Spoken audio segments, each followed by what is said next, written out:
हरये नमः. श्रीशुकोवाच भगवान् पिता रात्रिः तदुत्फुल्लमल्लिकाः द्विक्षरन्तु मनश्चक्रे योगमायामुपाश्रिताः. भगवान वेदव्यास वर्णन करून सांगू लागले आणि शुकाचार्य राजा परीक्षितीला सांगतात, सूत शौनकादिकाला सांगतात. ज्याप्रमाणे 29 ते 33 हे एवढे अध्याय रासपंचाध्यायी म्हणून ओळखले जातात. दशमस्कंधाच्या पूर्वार्धातील 29 ते 33 हे 5 अध्याय म्हणजे रासपंचाध्यायी. आणि रासपंचाध्यायी या भगवंताच्या रासलीलेच्या निमित्तानं जे या ठिकाणी विवरण करण्यात आलेलं आहे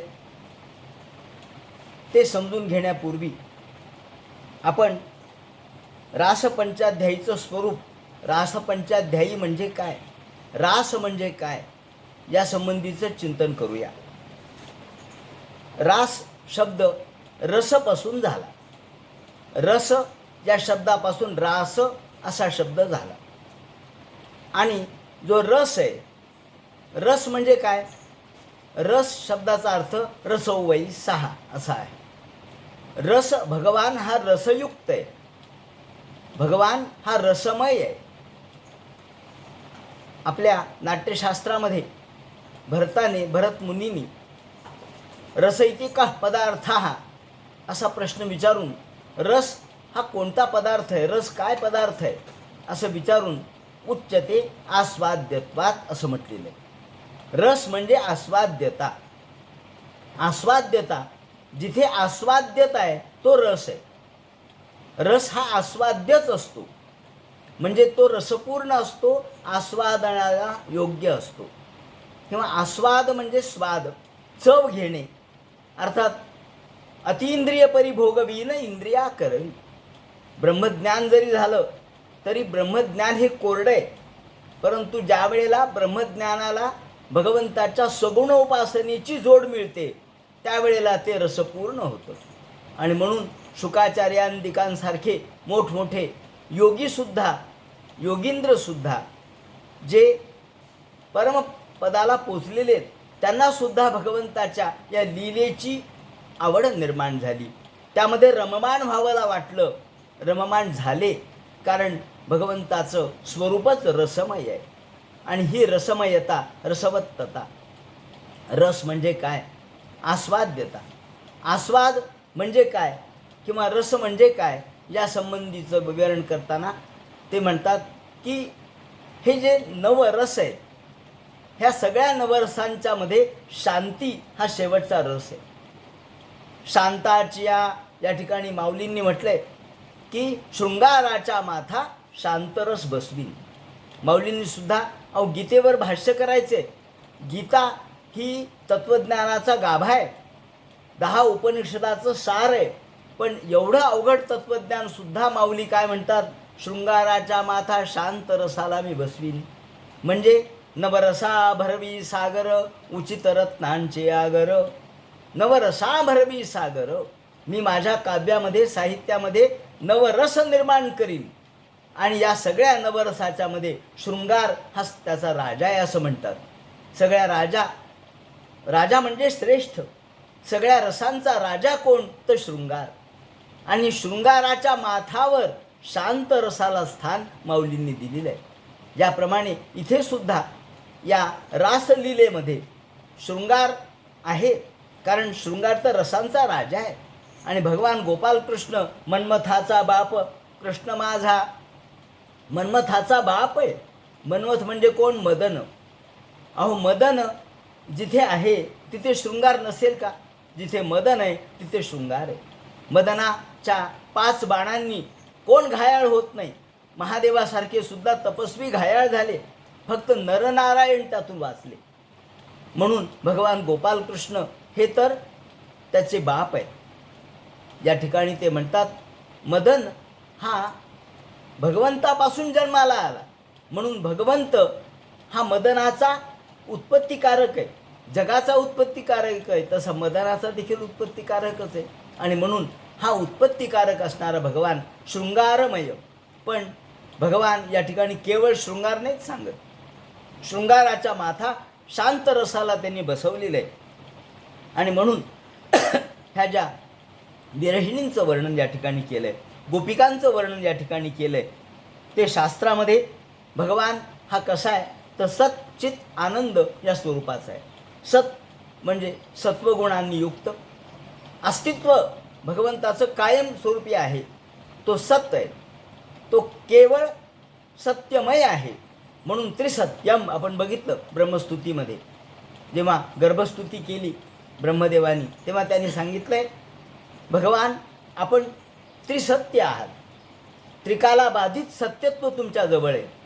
आमचं जे सत्य आहे, आमचं जे खरेपण आहे तो काल खरा होता, आज खोटा होऊ शकतो. काल, आज आणि उद्या या 3 काळाची मर्यादा आमच्या सत्यत्वाला आहे. पण भगवंताचं सत्यत्व त्रिकाला बाधित आहे. चित म्हणजे चैतन्यमय आणि आनंद हे भगवंताचं स्वरूप आहे. आनंद रसायिकता, भगवंताच्या स्वरूपाचं वर्णन आनंद रसायिकता असं केलेलं आहे. त्यामुळं सत रूपानं सर्वत्र असलेला, आनंद रूप असलेला आणि असा हा भगवान पंचदशीमध्ये म्हटल्याप्रमाणे इयमात्मा परानंद हा परप्रेमास्पदम जतः नानुभूयम हि भूयासम इति प्रेमानम ईक्षते. हा आत्मा हा आनंदमय आहे, परमानंदमय आहे.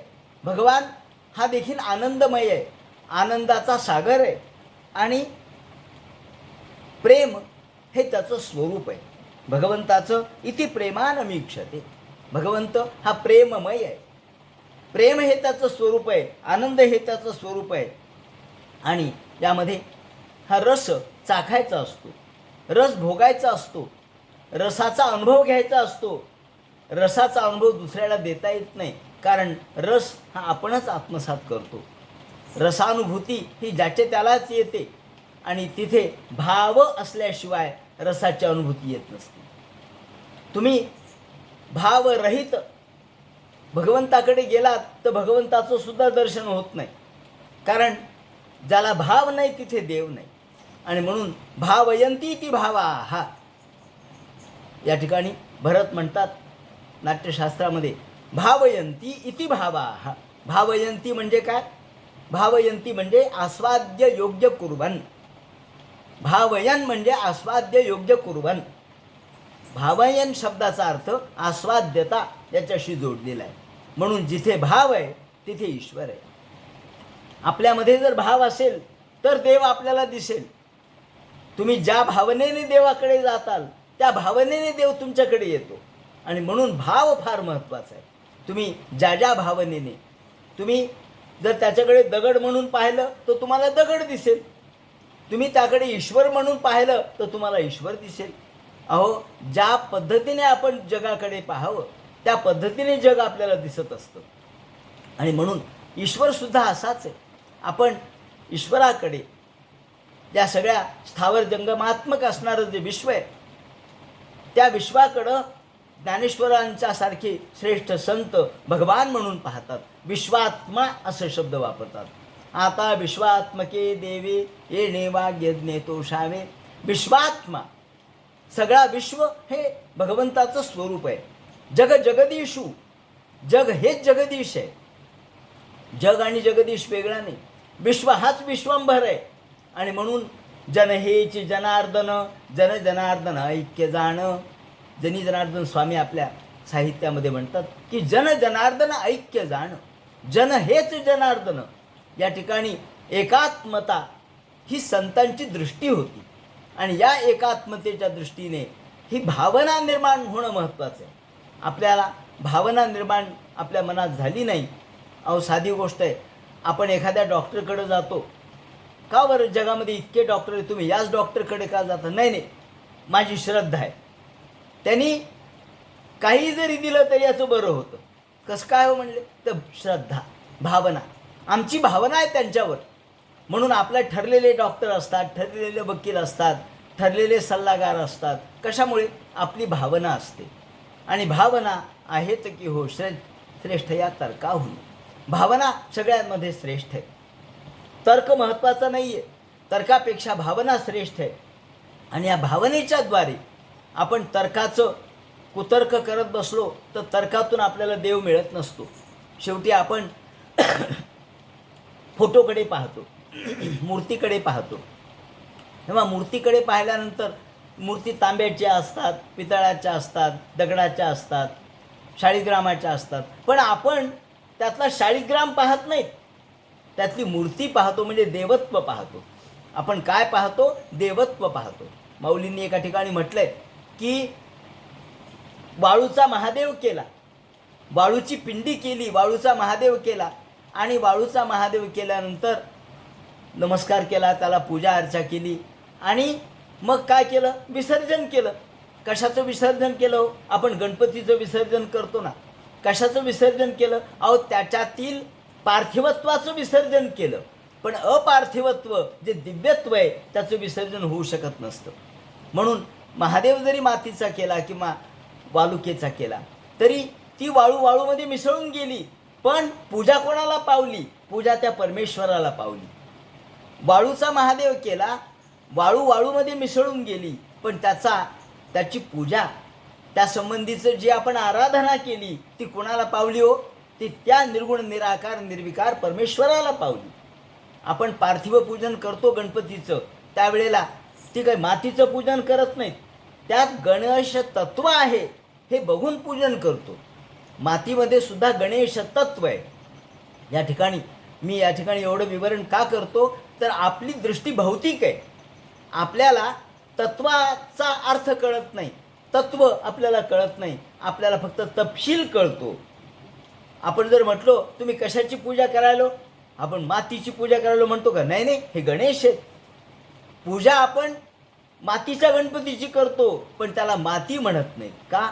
माती ही भौतिक आहे, माती ही पार्थिव आहे आणि गणेश तत्व हे अपार्थिव आहे.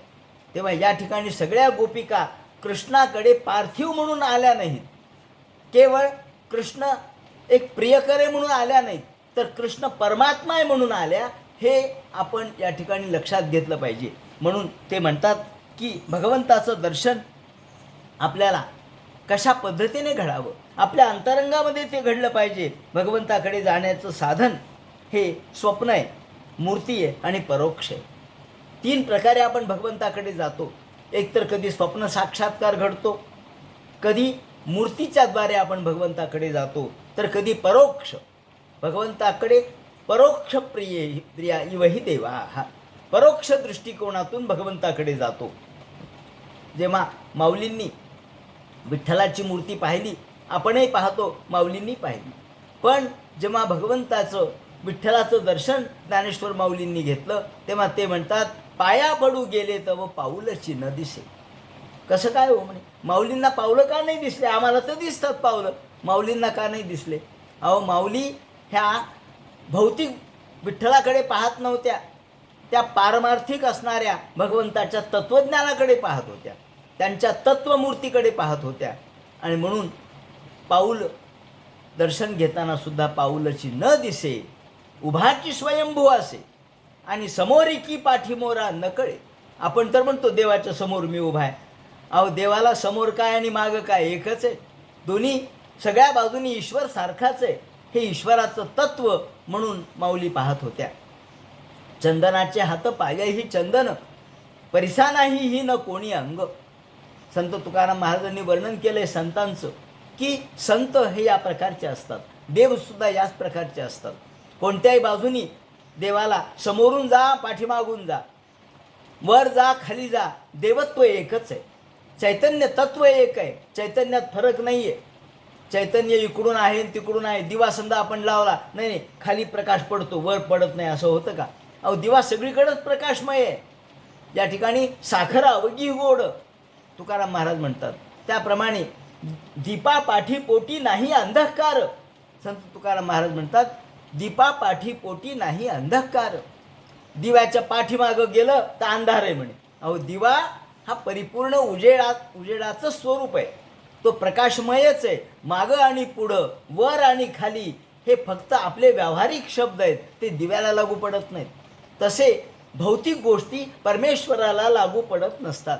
परमेश्वर हा स्वयंभू आहे आणि म्हणून ईश्वराकडे जाण्यामध्ये आपल्याला पात्रता अंगी आली पाहिजे. आपण हा जो या ठिकाणचा रासलीलेचा अनुभव घेणार आहोत. त्या रासलीलेमध्ये जात असताना, शिरत असताना, जसं आपण एखाद्या कार्यक्रमाला जायचं तर तिकीट घ्यावं लागतं. फुकट कुठल्या कार्यक्रमाला जाता येत नाही. का हो म्हणले 100 रुपयाचं तिकीट काढा तर आतमध्ये प्रवेश.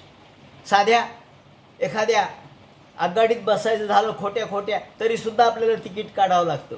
एखाद्या त्या खेळण्यामध्ये पाळण्यामध्ये बसायचं झालं तरी तिकीट काढावं लागतं. मग हे तिकीट म्हणजे काय? तिकीट म्हणजे तुमची पात्रता आहे की तुम्ही तिकीट काढलं का मग तुम्ही जायला लायक आहे.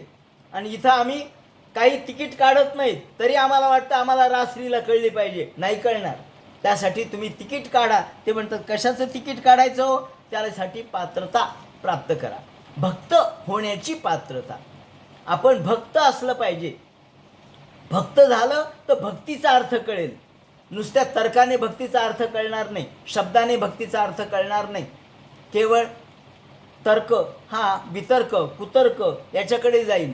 भक्ती ही अंतःकरणातली भावना आहे आणि जोपर्यंत अंतःकरणातली भावना कळत नाही तोपर्यंत भक्ती कळणार नाही. उदाहरण एक फक्त देतो आणि पुढे जातो. एक गृहस्थ होता, तो तर्कवादी होता, फार तर्कट होता. तो सगळ्या गोष्टीमध्ये तर्क काढायचा. हे कसं, ते कसं, हे बरोबर नाही, ते बरोबर नाही. एके दिवशी त्याची परीक्षा पाहण्यासाठी एक मित्र त्याचा, तो श्रद्धावान होता, तो त्याच्याकडे गेला आणि तो गेल्यानंतर त्यांनी काय केलं, त्याच्या वडिलांचा एक फोटो होता. त्याचे वडील गेल्या वर्षी निधन पावले. त्याचा फोटो त्यांनी लावला होता. तो फोटो त्यांनी खाली पाडला आणि किंवा पडला असेल, त्यांनी आल्याबरोबर त्याच्यावर पाय दिला. पाय दिल्याबरोबर हा मित्र आतून आला. म्हणले तुला काय कळतं का नाही? म्हणले काय झालं?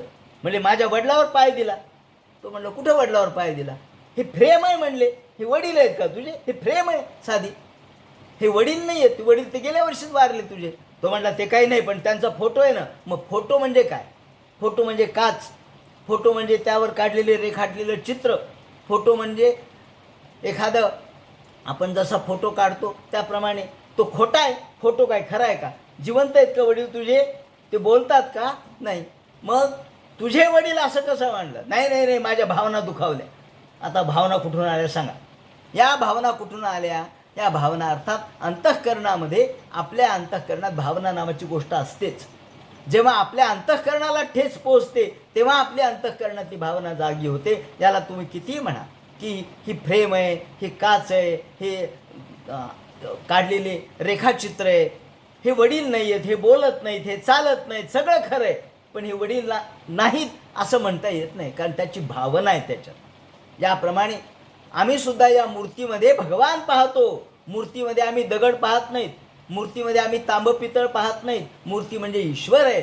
ईश्वर तत्व आहे, प्राणतत्व आहे, म्हणून त्याकडे पाहतो. आणि म्हणून या ठिकाणी सगळ्या गोष्टी भावनेवर चाललेल्या आहेत. ते म्हणतात याप्रमाणे ही भावना म्हणजे भक्ती ही भावना आहे. तेथे भावज्ञा फावती गुण चिंतामणीची. माऊलींनी त्यांच्या ज्ञानेश्वरीत म्हटलंय की ज्याला भावना आहे त्याला चिंतामणीचे गुण प्राप्त होतील. ज्याला भावना नाही त्याला हे कळणार नाही. ज्याला भावना आहे त्याला शब्दाचा अर्थ कळेल आणि ज्याला भावना नाही त्याला हे शब्द कळणार नाही. भावज्ञ फावती गुण चिंतामणीचे. चिंतामणी म्हणजे तुमच्या मनातल्या इच्छा पूर्ण करणारी तुमची भावना असते. आणि म्हणून अध्यात्मामध्ये किमान पात्रता कोणती आहे? तर भक्त होण्याची पात्रता आहे. ते काही म्हणतात, ते म्हणतात फक्त भक्त व्हा. भक्त म्हणजे काय? भक्त म्हणजे एकाकार व्हा. जो विभक्त नाही त्याला भक्त म्हणतात. भक्त म्हणजे जो विभक्त नाही, भगवंतापासून जो दुरावला नाही त्याला भक्त म्हणतात. आणि ही अध्यात्मातली पात्रता भाविकपणाची आहे. म्हणून आपल्या भागवतामध्ये सुद्धा 3ऱ्या श्लोकामध्ये त्यांनी भुवी भावुका हा असा शब्द वापरला आहे की हे भागवत तुम्ही ग्रहण करा. हे रसपूर्ण आहे. रसमालयम मुहुरहो रसिका भुवी भावुका. हा या पृथ्वी तलावरच्या भावुक लोकांनी हेच ग्रहण करायचं आहे. का बरं? भावुक ही अपेक्षा व्यक्त केली आहे. तुम्ही निदान भावनेच्या दृष्टीने भागवताकडे पहा आणि त्याच्यातल्या त्या दशमस्कंदाकडे तर जाताना आपल्याला अंतःकरणात द्रवीभूत झालेली भावना पाहिजे.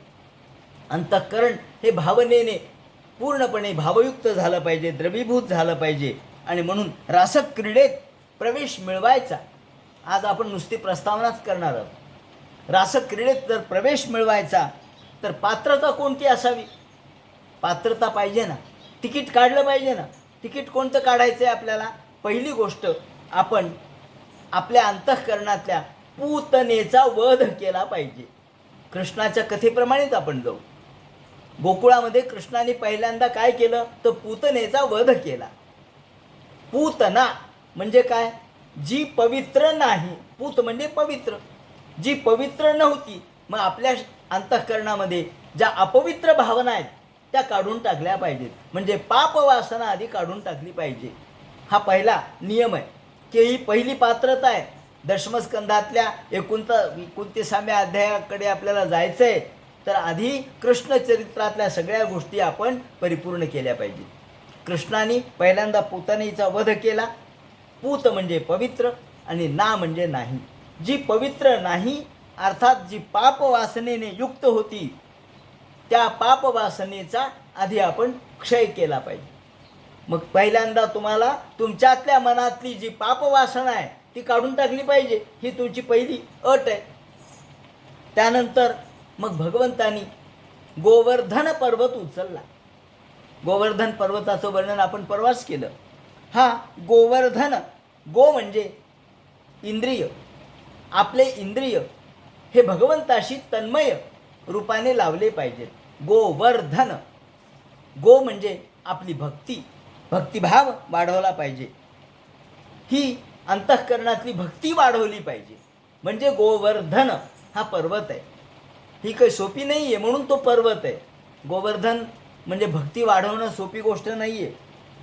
गोवर्धनाच्या लीलेशिवाय आपल्याला यामध्ये प्रवेश मिळणार नाही.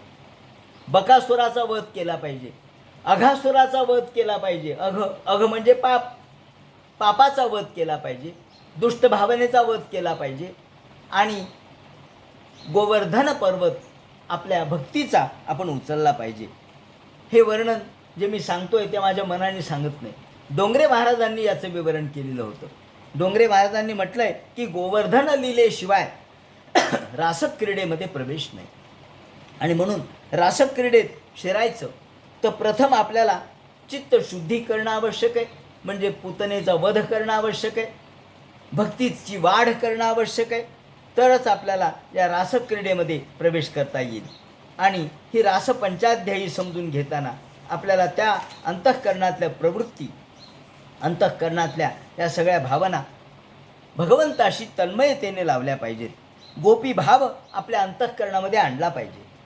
कारण गोपी भाव अंतःकरणात आणला तरच हे कळू शकतो. अहो, नारदासारखे श्रेष्ठ महात्मेसुद्धा, देवर्षी नारद हे गोपींना आपला गुरु मानतात, राधेला आपला गुरु मानतात. त्याचं कारण काय? शुकाचार्यांनी राधेला गुरु मानलंय, नारदांनी गोपींना गुरु मानलंय. आणि त्यांनी म्हटलंय की भक्तिर्यथा ब्रज गोपिका नाम. भक्ती कोणासारखी तर ब्रज गोपिकांसारखी भक्ती, दुसरी भक्ती नाही. भक्तीला उदाहरण द्यायचं झालं तर एकमेव गोपींचं उदाहरण आहे.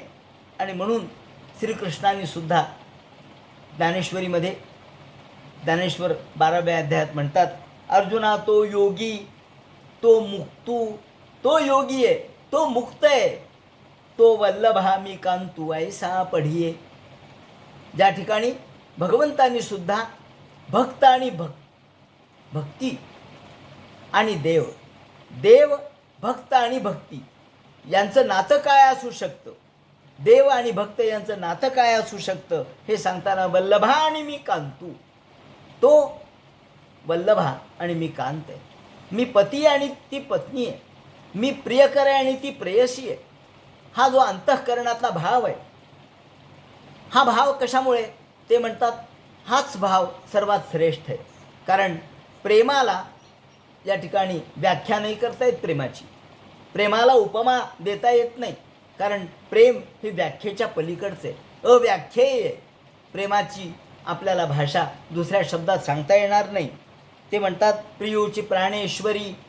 या ठिकाणी प्रेमाची परिभाषा ही आपल्याला व्यक्त करता येत नाही. एरवी काय प्रेमा अनुवादू असे. या ठिकाणी श्रीकृष्णाने सुद्धा असं म्हटलंय की एरवी प्रेमाला अनुवाद असू शकत नाही.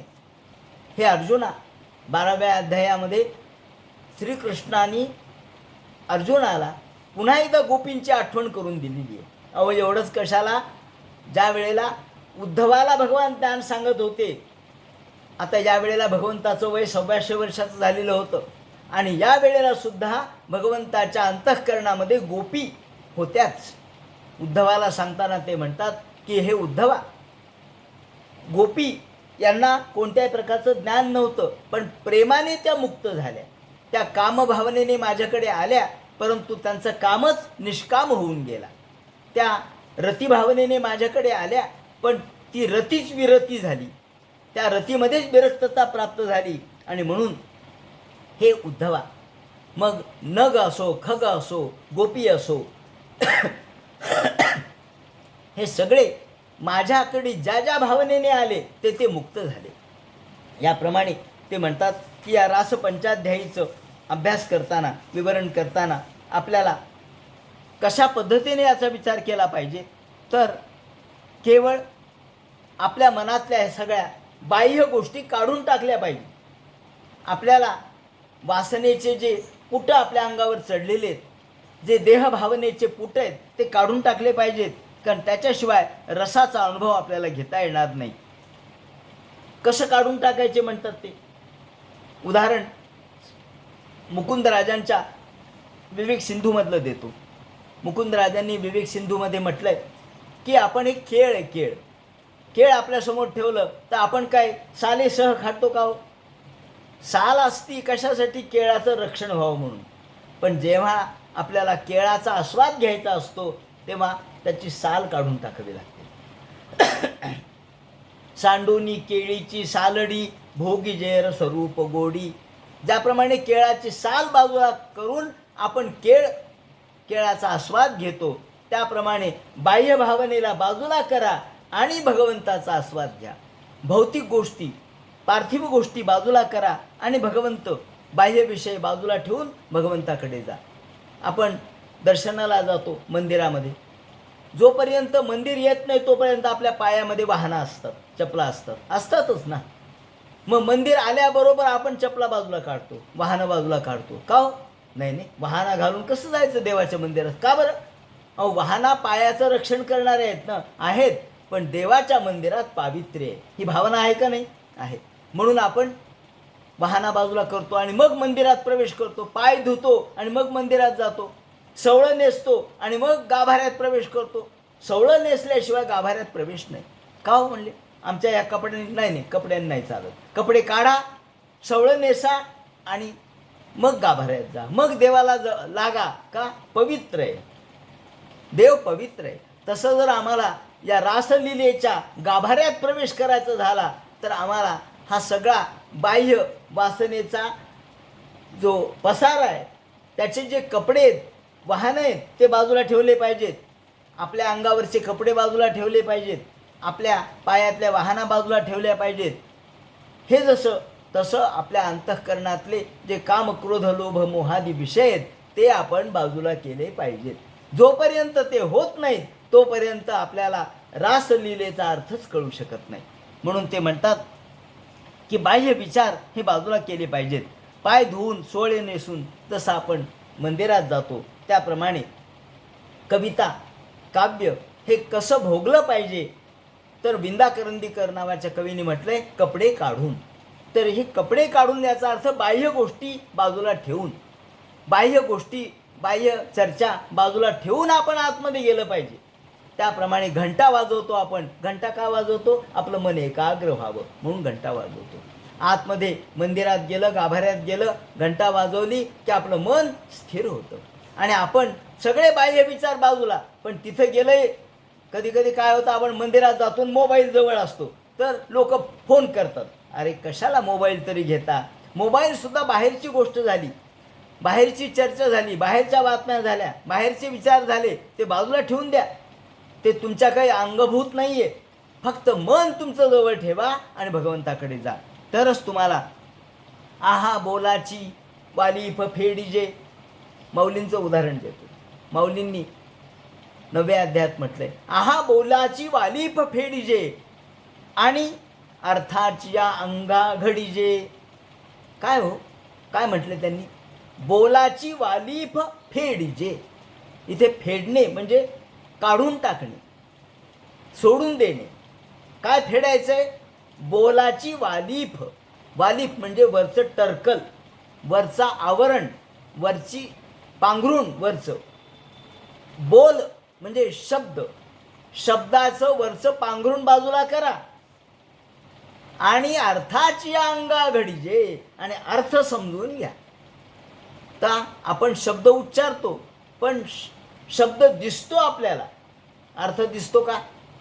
सांगा ना मला. नाही दिसत. शब्द उच्चारला आपण, गाय शब्द उच्चारला, गाय. गाय शब्द लिहिताही आला पाटीवर, पण गाय म्हणजे काय हे आपल्याला मनात कळतं. कसं काय हो? आपण गाय पूर्वी पाहिलेली असते, तिची स्मृती आपल्या मनावर असते, म्हणून आपल्याला गाय कळते. जो पशु आपण पाहिलाच नाही, जो पक्षी आपण पाहिलाच नाही, त्याचा शब्द जरी उच्चारला तरी ते डोळ्यासमोर येणारच नाही आपल्या. जे पाहिलंय, जे संस्कार आहेत ते मनावर प्रगटतात. म्हणजे जो अर्थ आहे तो व्यक्त होतो. शब्द दिसतो, शब्द सगुण आहे, शब्द दिसतो, शब्द ऐकू येतो, अर्थ ऐकू येत नसतो. अर्थ मनातून प्रगट होत असतो. तसा ते म्हणतात, बोल बाजूला ठेवा आणि अर्थ समजून घ्या. तसा भगवंता हा अर्थ आहे. भगवंत सगळ्या जीवनाचा अर्थ भगवान आहे, तो समजून घ्या. विश्वाचा अर्थ भगवान आहे, तो समजून घ्या. दिसायला सगळे बाकी विश्व दिसेल तुम्हाला, हे शब्दासारखं आहे दिसणारं, ऐकू येणारं, पण गुणात्मक स्वरूपाचं. पण भगवान हा निर्गुण, निराकार, निर्विकार अशा प्रकारचा आहे. आहा बोलाची वालीफ फेडिजे आणि मग अर्थाची या अंगा घडीजे, मग सुखाची सुरवाडीजे सुखा माझी. माऊलींनी म्हटलंय, मग सुखाची सुखाडीजे सुखा माझी. मग तुम्हाला सुख प्राप्त होईल. माऊलींचं हे शब्द आहेत, ते खोटे असू शकत नाहीत. ते म्हणतात, जर तुम्हाला आपल्या बाहेरच्या बाह्य गोष्टीची टर्पलं बाजूला करता आले तर करा. कारण टर्पल ही माया आहे.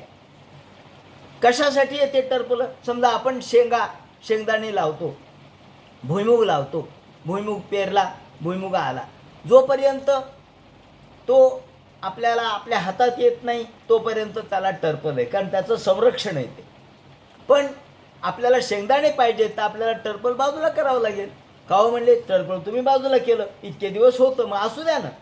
तसं माया ही काही काळ असते, ती टर्पलासारखी आवरण स्वरूपात आहे. आवरण म्हणजे झाकणे, मायेचं स्वरूपच आहे ना आवरण आणि विक्षेप. झाकणं हे मायेचं स्वरूप आहे. पण जेव्हा आपल्याला शेंगदाणा पाहिजे असतो तेव्हा माया बाजूला करावी लागतं, टर्पल बाजूला करावं लागतं.